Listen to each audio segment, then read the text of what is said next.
Привет, друзья! Сегодня к нам заглянул владелец китайского кроссовера, который взял его для работы. И, кажется, не прогадал. Стильный экстерьер, люк, медиасистема. Звучит заманчиво, правда? Но есть один нюанс. Каждый раз, когда включаешь печку, машина напоминает о себе характерным звуком. Смотрите, что думает реальный владелец о Bike X35 после эксплуатации.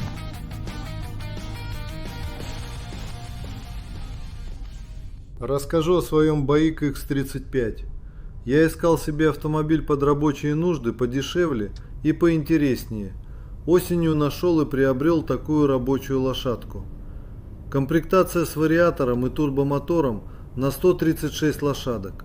Правда, хотел купить на механике, но в наличии был только вариатор. Внешне авто радует. Весь обтекаемый и скругленный, но фары и решетки с острыми углами добавляют стиля. Дуги, соединяющие фары и противотуманки в форме бумеранга, узнаваемы. Такую фишку я у других автомобилей Bike видел. Машина невысокая, как многие автомобили такого класса, но это и хорошо. Компактность – очевидное решение для городской среды, и исследования по использованию парковочного пространства это просто подтверждают, а не открывают. Чуть больше 4 метров, и ты внезапно перестаешь тратить 20 минут на поиск парковки в городе, который строился не для трехтонных внедорожников. Я чувствую габариты машины изнутри. Не угадываю, не прикидываю на глаз, а именно чувствую.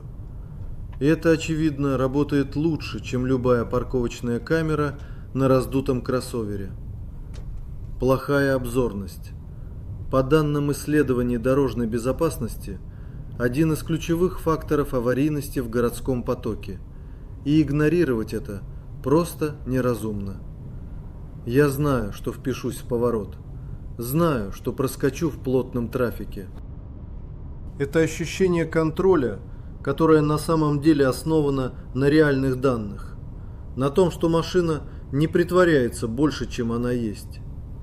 Большинство водителей этого не замечают, пока не пересядут с чего-то габаритного и не поймут, насколько по-другому воспринимается дорога. Салон сделан из пластика, и очевидно, что именно так и должно быть в машине, которая не притворяется чем-то другим. Никто не делает вид, что перед вами премиум-сегмент. Серый пластик, имитация хрома. Классическая приборная панель со стрелками и козырьком. Все именно так, как должно быть в автомобиле, который решает задачу, а не демонстрирует статус. Исследования потребительских предпочтений раз за разом показывают, люди переплачивают за материалы, которые просто приятнее на ощупь, но никак не влияют на то, как машина едет. Классика здесь – это не компромисс. Это элементарная функциональность без лишнего шума. Android Auto на борту – это, очевидно, уже базовое требование к любому автомобилю, который продается в 2020-х. Управлять печкой через медиасистему, доставить нужное приложение без похода к дилеру – это работает так, как должно работать современное железо. Руль с кнопками, USB для телефона, подлокотник с люком – все это не опции, это просто нормальная комплектация, на которую почему-то до сих пор принято реагировать с благодарностью, хотя в любом европейском городском хэтчбеке это было стандартом еще 10 лет назад. Отсутствие подстаканников – это на самом деле показательная деталь. Места под стаканы есть, места много, но специально выделенного решения нет. Я каждый раз вспоминаю об этом с кофе в руке. И это ровно тот момент, когда понимаешь, что проектировщик думал о пространстве в целом, но не дошел до финала. Кнопки управления печкой скрипят из-за люфта. Не катастрофа, но это именно тот тип мелкого раздражения, который накапливается. Не ломается, не мешает ехать, но каждый раз напоминает о себе. Люк в крыше. В моей комплектации он есть, в других, возможно, нет. Я не буду делать вид, что это влияет на то, как машина едет или как работает климат. Функционально почти никак. Но есть вещи, которые просто меняют ощущение от пространства внутри, и люк именно из этой категории.